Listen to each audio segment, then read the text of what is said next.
Well, if you're like a lot of people and you get a little nervous or apprehensive when you go to a party, especially when you first get there and you don't know anyone, well, you're going to like this segment. Jeanne Martinet is the author of the book, The Art of Mingling, Fun and Proven Techniques for Mastering Any Room. And she means that. I mean, even standing in line at the grocery store, all kinds of things. It is great to have you on the program. Hi, Allan. It's good to be here. Yeah, this is a very good book. I got to tell you, it's interesting. I don't really have a problem mingling, but I understand that feeling of going into a party. Yeah. And you don't know anybody. Right. And in my case, a lot of people may know who I am because of what I do. Right. I don't know them, and it's really kind of a challenge, and sometimes it can be just a lot of fun. Yeah, I mean, before I wrote the book, I didn't realize how many people had what I call mingle phobia. It's a universal kind of fear to enter a room full of strangers. 90% of people have it. Wow. Well, I mean, obviously it's not that scientific, but I started talking to a lot of people, and 9 out of every 10 people said, I am terrified of facing a room full of strangers. So let's talk about one of the first lessons in mingling. You have so many techniques, so many ideas. I just want you to flow and tell us all about it. Walk us through it. Okay. Well, the first thing I talk about in the book is how to have the right attitude, because when you walk in and you're terrified, so I offer some survival techniques for the truly terrified. And those are just kind of things that you can do in your own head if you're a person who's not scared, these are going to sound maybe silly, but if you're really scared, I have several things. You can do what I call the buddy system, and that's and that you have an invisible buddy. In other words, you pretend that your best friend or your spouse or someone who loves you is standing right over your right shoulder, right behind you, as you go up to new people to talk to them. And if you can really imagine that, it gives you, and you can imagine that they're with you, listening to what you're saying and giving you, confidence and making you feel good. So that's one of them. And then there's also something I call the invisible man fantasy. So which might appeal to people who are really shy, and that is, it's based on this idea that that really you think everyone's looking at you. Most of us are self-conscious that way, but in fact, no one is looking at you or thinking about you. They're only thinking about themselves. So you can actually take a few minutes when you go into a party and walk around the room and pretend that you're invisible, and just check it out, and just not worry about talking to anybody for a few minutes. You have to not make sure it doesn't last for more than 5 or 10 minutes, though. Keep a smile and have a smile on your face. You talk about smiling. I guess you could overdo it, but talk about smiling. Right. Well, people don't. You do have to have a smile on your face. I talk about what kind of smile. If you're just first there, you don't have to have a big smile when you're not just talking to anyone. But when you get ready to approach someone and talk to someone you don't know, people read your body language, so it's a really good idea to have a smile on your face, have your shoulders open, everything open, nothing, not your hands clasped in front of you, or your arms crossed in front of your chest, and but not an open mouth smile, a closed mouth smile until someone speaks to you. You don't want to go up to someone looking like you're laughing. It has to be just a nice, normal small smile. That's right, because if you're a little too happy for the situation, people wonder. Right. What's the deal here? Also, I talk about when you decide, if you don't know anybody there and you're trying to decide who to talk to, you should choose your group carefully. You don't want to have the first group that you approach for the whole night be people who are very into each other and not an open group. In other words, if you see people with their arms around each other laughing and looking like they're just really together, and then don't approach them first, because they're not as likely to be as welcoming as another group. You want to look at people who are sort of standing with an open stance and sort of maybe looking around the room, so that you know that they're sort of welcoming new people. One great technique you have in the book is just be honest. Pick somebody and say, I don't know anyone here, and that's right. Talk about that's a great idea. I know, it's so funny. It's called the honest approach, and it seems like it's really simple, but people don't usually do it. And I did it years and years ago. I tried it when I was really feeling that way, and I just walked up to someone and said, "Hi, I'm Jeanne Martinet, and I don't know a single soul at this party."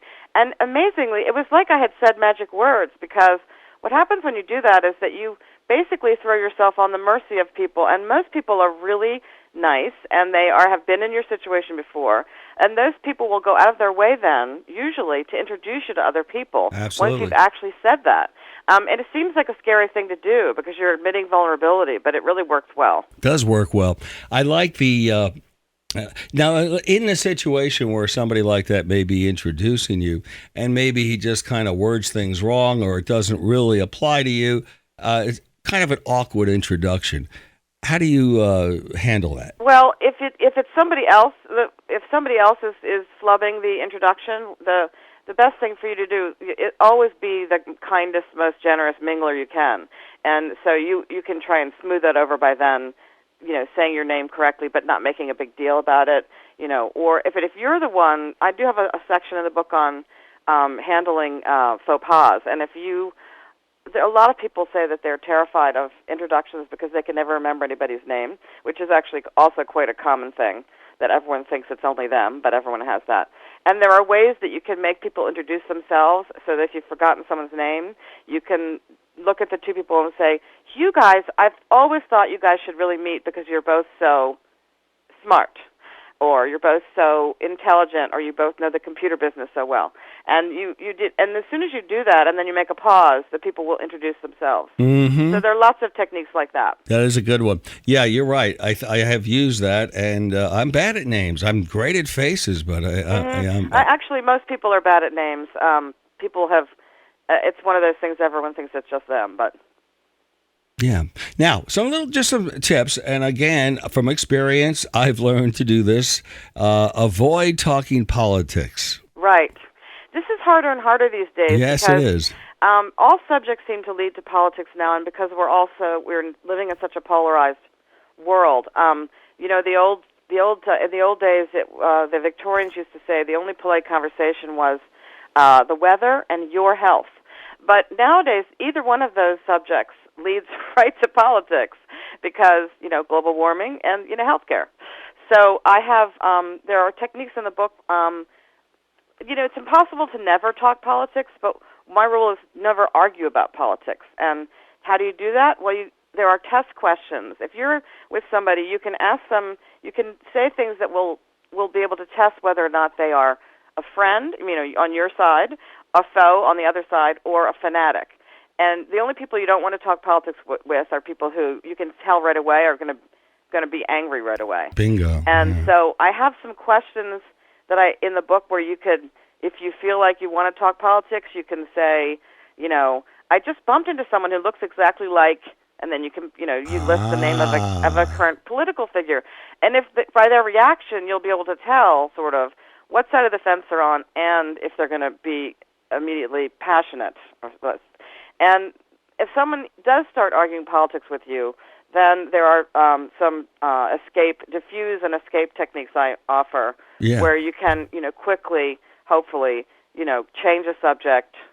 Yeah, I want to get into that, but I want to remind everybody we're talking to the Art of Mingling author. It's out. Actually, she's had several books about this, but it's been completely updated because today with social media, new rules have been added. We're talking to Jeanne Martinet, the book, The Art of Mingling, Fun and Proven Techniques for Mastering Any Room.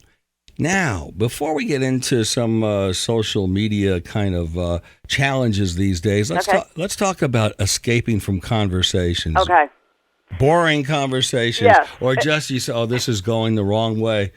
One of the things I found out when I started researching this book is that a lot of times the reason someone doesn't go to a party is because it's not that they're afraid to talk to strangers, but that they're afraid of getting stuck talking to someone they don't want to, and no one wants to ever admit that. But so I have a whole chapter on escape techniques. Some of them are ones that everybody knows. There's a basic one I call the buffet bye-bye and other handy excuses, where you just simply say, "Excuse me, I've got to get something to drink." The problem with that is that, of course, people will follow you, to almost anywhere. So the best one of those is what I call selling out, which is to say, I'm sorry, I have to call, my babysitter, the doctor, whatever.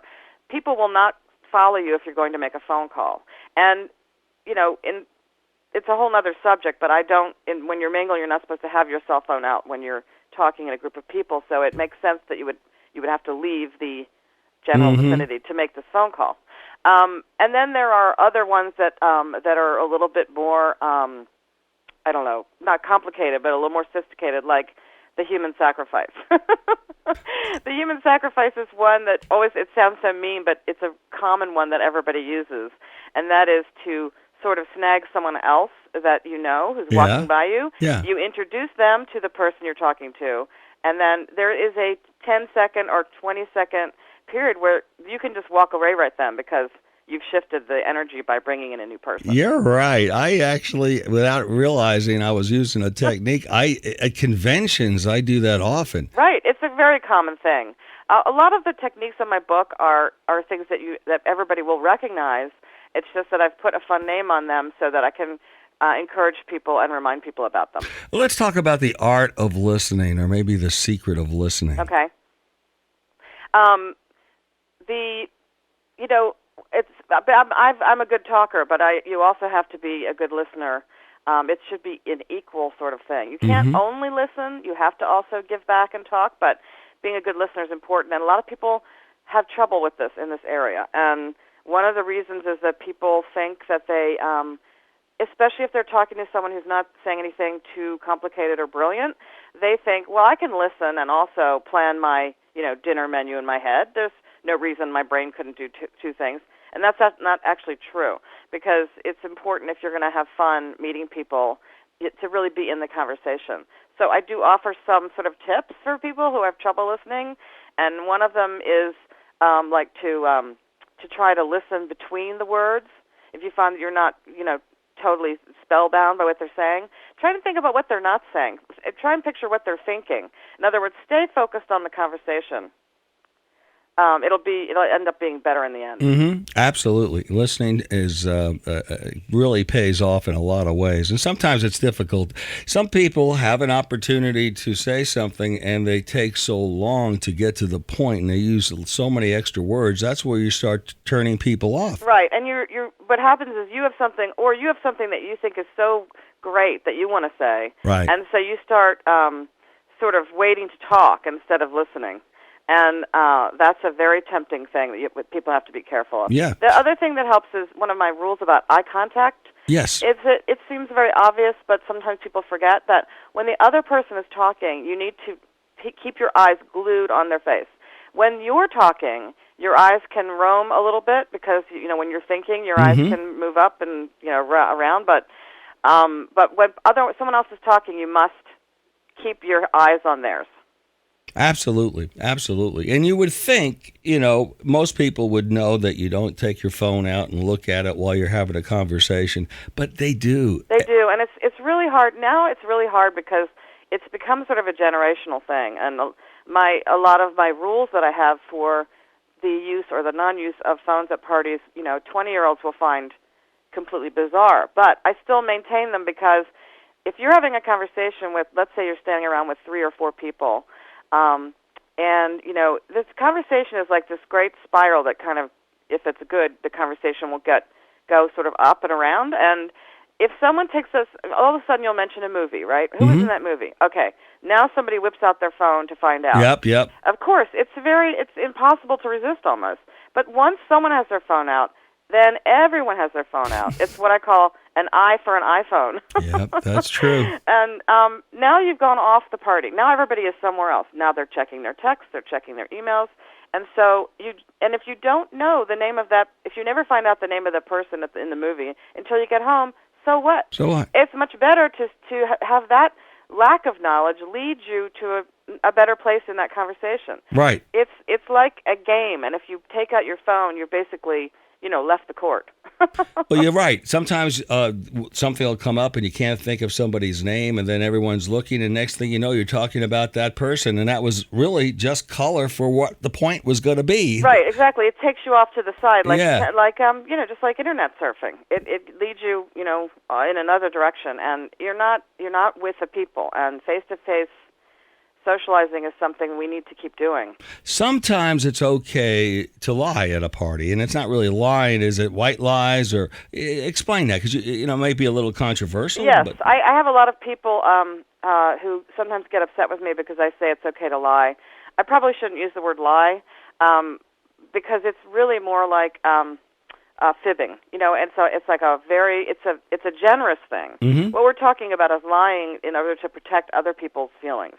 So that if I'm talking to you at a party and for any reason I want to move, I can't say, I'm really bored talking to you, so now I'm going to go over here and talk to this other person. Now, if you were going to tell the absolute truth, maybe you would say that, but nobody's going to say that, and you shouldn't say that.